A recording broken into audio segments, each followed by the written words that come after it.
Right మరో breaking చూస్తున్నాం. నేపాల్ అల్లర్లలో చిక్కుకున్న తెలుగువారు సురక్షితంగా స్వదేశానికి చేరుకున్నారు.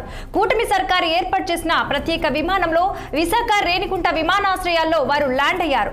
3 రోజులుగా నేపాల్లోని పలు ప్రాంతాల్లో చిక్కుకున్న బాధితులు ఆకలి దప్పులతో తీవ్ర ఇబ్బందులు పడ్డారు.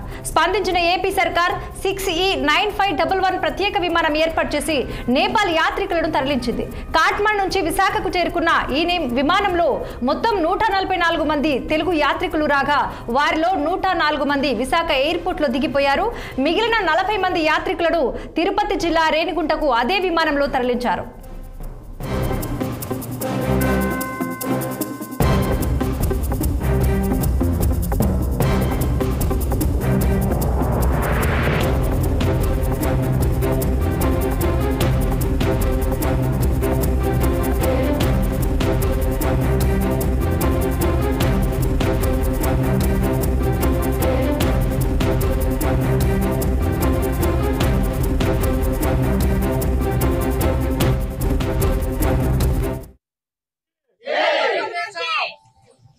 A very warm welcome on board this special charter flight. We're really happy to have you with us today. I'd like to take a moment to thank the government of Andhra Pradesh, Shri Nara Chandrababu Naidu and Shri Nara Lokesh for Nepal అల్లర్లలో చిక్కుకున్న తెలుగువారు సురక్షితంగా స్వదేశానికి చేరుకున్నారు. కూటమి సర్కారు ఏర్పాటు చేసిన ప్రత్యేక విమానంలో విశాఖ రేణిగుంట విమానాశ్రయాల్లో వారు ల్యాండ్ అయ్యారు. ఇక ఇదే అంశానికి పూర్తి సమాచారం అందించేందుకు మా విశాఖ ప్రతినిధి కన్నబాబు ఫోన్ లైన్ లో ఉన్నారు. కన్నబాబు చెప్పండి, దీనికి సంబంధించిన పూర్తి డీటెయిల్స్ ఏంటి? 3 రోజులుగా ఏవైతే నేపాల్లో జరుగుతున్నటువంటి అల్లర్లో చిక్కుకున్నటువంటి తెలుగు వారిని కూటమి ప్రభుత్వం మొత్తానికి వాళ్ళందరికీ కూడా ఎయిర్పోర్ట్లు అయితే చేసి వాళ్ళందరినీ స్వదేశానికి రావడానికి అన్ని రకాల ఎయిర్పోర్ట్లు అయితే పూర్తి చేసింది.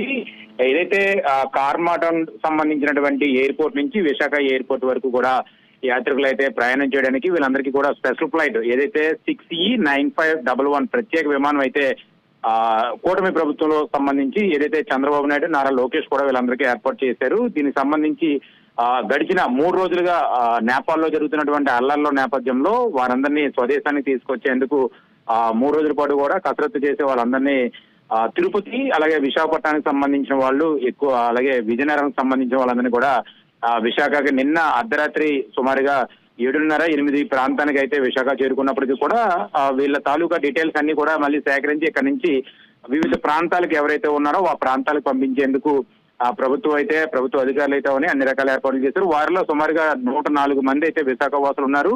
మిగిలిన 40 మంది కూడా తిరుపతి వెళ్ళడానికి మళ్ళీ స్పెషల్ ఫ్లైట్ కూడా ఏర్పాటు చేసి ఇక్కడ నుంచి స్పెషల్ ఫ్లైట్ లో తిరుపతి కూడా పంపించినటువంటి పరిస్థితులు మనం చూడొచ్చు.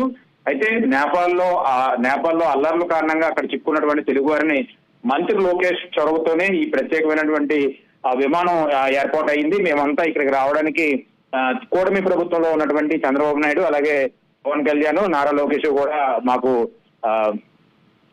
సహాయం చేయడం పట్ల తెలుగు ప్రజలందరూ కూడా హర్షం వ్యక్తం చేసినటువంటి పరిస్థితి అయితే ఉంది.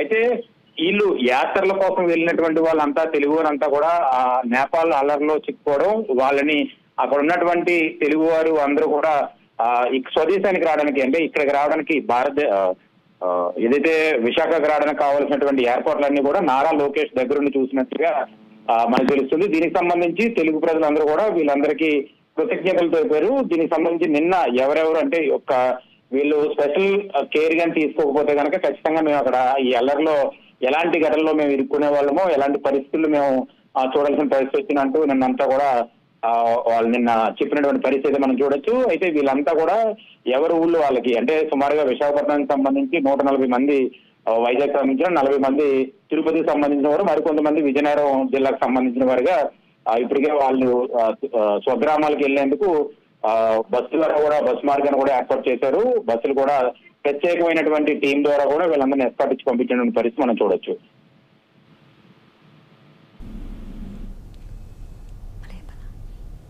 Okay, right Kannababu.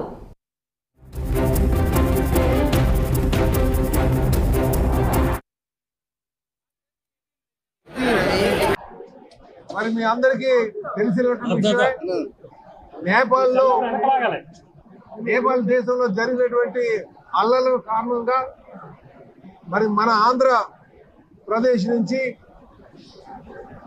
తెలుగువారు ఆ నేపాల్లో చిక్కుకున్నటువంటి పరిస్థితిలో మా తెలుగుదేశం పార్టీ జాతీయ ప్రధాన కార్యదర్శి మా భవిష్యత్ నాయకులు యువ నాయకులు లోకేష్ గారి చొరవతో అక్కడ ఉన్నటువంటి ప్రతి ఒక్క తెలుగువారిని ఇక్కడ తీసుకురావడం జరిగింది.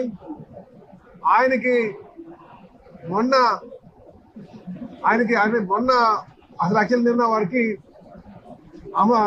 అనంతపురం రావాల్సినటువంటి మీటింగ్కి రావాల్సినటువంటి అవసరం ఉన్నప్పటికీ కూడా ఆ మీటింగ్ క్యాన్సిల్ చేసుకొని ఒక కంట్రోల్ రూమ్ ఏర్పాటు చేసుకొని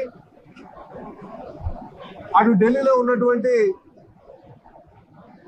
ఎంబసీతోని అలాగే నేపాల్తో ఉన్నటువంటి ఎంబసీతోని మాట్లాడి అక్కడ ఉన్నటువంటి తెలుగు వారిని అందరినీ కూడా ఒక స్పెషల్ ఫ్లైట్ వేసి మేము 3వ తారీఖున వెళ్ళామండి నేపాల్. దీనికి ముక్తినాథ్ అన్నీ చూసేసాము. ఇప్పటి వరకు ముక్తినాథ్ బాగానే అయ్యింది. మా తర్వాత ముక్తినాథ్ బ్యాచ్తో మరుసటి రోజు క్లోజ్ చేశారు గుడి. చాలా అదృష్టం అనుకున్నాము, చాలా భావించాము. ఇంకా నేపాల్కి వచ్చాము, జస్ట్ ఇంక ఇలా ఎంటర్ అయ్యాం అంతే. నేపాల్కి స్టార్ట్ అయిపోయింది. మేము పశుపతినాథ్ టెంపుల్ దగ్గరలో ఉన్నామండి. ఆ మన్నాడు ఇంకా మినిస్టర్ గారి ఏవో అవుతున్నాయట మాకేం తెలియదండి. మేము రూమ్లో ఉండడం వల్ల అక్కడ టీవీ లేదు, మేము ఉంటున్న ఏరియాలో, అందువల్ల మాకు వార్తలు కూడా తెలియదు. మాకు అవ్వకపోతే రోజారాణి గారు వాళ్ళ అబ్బాయి మెసేజ్ పెట్టగానే మెయిల్ పెట్టగానే వెంటనే మేము స్పందించడం నిన్న 11 నుంచి 4 దాకా ప్రాసెస్ జరిగిందండి. మా ఫోన్లో మేము అందరికి మెసేజ్ అంటే పంపించడం, ఆధార్ కార్డులు అవన్నీ పంపించడం అవన్నీ జరిగితే వాళ్ళ ఎంబసీకి చెప్పి అవన్నీ చేయడానికి సాయంత్రం 6కు అవుతుంది అనుకున్నా. అక్కడ ఎంబసీకి అవ్వక ఉదయం పెట్టారండి. రాత్రి ఆందోళనకారులు ఎక్కడ జాగ్రత్త కావాలి. అదే కాఠ్మండూలోనూ ఒక ఎంపీ గారు హోటల్ ఉంటే ఆ ఎంపీ గారి హోటల్ని తగలబెట్టేశారు. అదృష్టం ఏంటంటే ఆ ఒక్క హోటల్ని తగలబెట్టారు. ఆ హోటల్లో ఉన్న వాళ్ళు అందరూ సేఫ్గా బయటకు వచ్చేసారు. ఉన్న వాళ్ళు అందరూ మాత్రం ఎవరిని ఏమీ అనలేదు. అక్కడ జరిగిన గొడవలకి మాకు ఇక్కడ ఉన్న మాకు ఎంతో టెన్షన్ పడ్డాయి. ఎవరు చేయలేదండి. అక్కడ యూత్ కి ఆ గవర్నమెంట్ కి ఏమున్నదో తెలియదు మాకు. ఆ గవర్నమెంట్ అది వెళ్ళిన వాళ్ళకైతే మాత్రం అందరినీ చాలా సేఫ్ గా వచ్చామండి. మేము 81 మెంబర్స్ వెళ్ళాం, ఫ్యామిలీ మెంబర్స్, ఫ్రెండ్స్ అందరూ కలిపి వెళ్ళాము. అందరూ బాగా ఎంజాయ్ చేసాం. ఇంక 2 days ముందు మేము వచ్చేస్తాం అనుకున్నాము. ఇంకా చూడవలసినది కూడా చూడడం లేకపోయాము. అందరూ హోటల్ రూమ్ లోనే ఉండిపోయాం. అలాగా వాళ్ళు హోటల్ మేనేజర్ కూడా మాకు సహకరించారు. చాలా ఫుడ్ ఇచ్చారు, వాటర్ ఇచ్చారు. తర్వాత మీరు బయటికి వెళ్తే మటుకు చిక్కుకుంటారు, బయటికి వెళ్ళొద్దు. మా తర్వాత మేము ఫోన్ కాల్స్ మెసేజ్ ద్వారా మనకు ప్రభుత్వం చాలా హ్యాపీగా మాకు బయటికి తీసుకొచ్చారండి. ఓన్లీ మెసేజ్ ఫోన్ కాల్ వల్ల ఇంత హెల్ప్ చేశారంటే చాలా గ్రేట్ అండి. మాకు చాలా